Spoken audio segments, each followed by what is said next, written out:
তিনজন শিশু যারা দোলনায় কথা বলেছে সত্য ঘটনা। আবু হুরাইরাহ রাদিয়াল্লাহু তাআলা আনহু হতে বর্ণিত, নবী সাল্লাল্লাহু আলাইহি ওয়াসাল্লাম বলেন, তিনজন শিশু ছাড়া আর কেউ দোলনায় থেকে কথা বলেনি। প্রথম জন ঈসা আলাইহি ওয়াসাল্লাম, দ্বিতীয় জন বনী ইসরায়েলের এক ব্যক্তি যাকে জুরাইজ নামে ডাকা হতো। একদা ইবাদাতে রত থাকা অবস্থায় তার মা এসে তাকে ডাকল।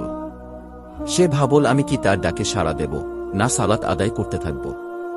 তার মা বলল, হে আল্লাহ, ব্যভিচারিণীর মুখ না দেখা পর্যন্ত তুমি তাকে মৃত্যু দিও না। জুরাইজ তার ইবাদতখানায় থাকত। একবার তার নিকট একটি নারী আসল, তার সঙ্গে কথা বলল, কিন্তু জুরাইজ তা অস্বীকার করল। অতঃপর নারীটি একজন রাখালের নিকট গেল এবং তাকে দিয়ে মনোবাসনা পূর্ণ করল।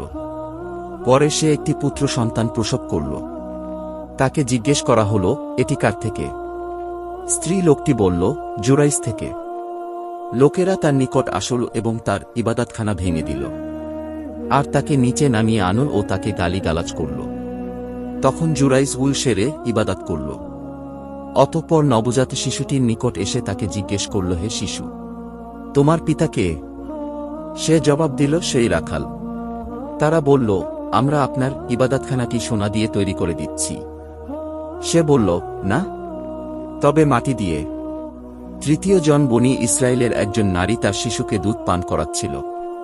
তার কাছ দিয়ে একজন সুদর্শন পুরুষ আরোহী চলে গেল। নারীটি দোয়া করল, হে আল্লাহ, আমার ছেলেটি তার মতো বানাও। শিশুটি তখনই তার মায়ের স্তন ছেড়ে দিল এবং আরোহীটির দিকে মুখ ফিরাল, আর বলল, হে আল্লাহ, আমাকে তার মতো করো না। অতঃপর মুখ ফিরিয়ে স্তন্যপান করতে লাগল। আবু হুরাইরাহ রাদিয়াল্লাহু তাআলা আনহু বললেন, আমি যেন নবী সাল্লাল্লাহু আলাইহি ওয়াসাল্লামকে দেখতে পাচ্ছি, তিনি আঙ্গুল চুষছেন। অতঃপর সেই নারীটির পার্শ্ব দিয়ে একটি দাসী চলে গেল। নারীটি বলল, হে আল্লাহ, আমার শিশুটিকে এর মতো করো না। শিশুটি তাৎক্ষণিক তার মায়ের স্তন্য ছেড়ে দিল, আর বলল, হে আল্লাহ, আমাকে তার মতো করো। তার মা বলল, তা কেন? শিশুটি বলল, সেই আরোহীটি ছিল জালিমদের একজন, আর এ দাসীটির ব্যাপারে লোকে বলেছে তুমি চুরি করেছ, জিনা করেছ, অথচ সে কিছুই করেনি।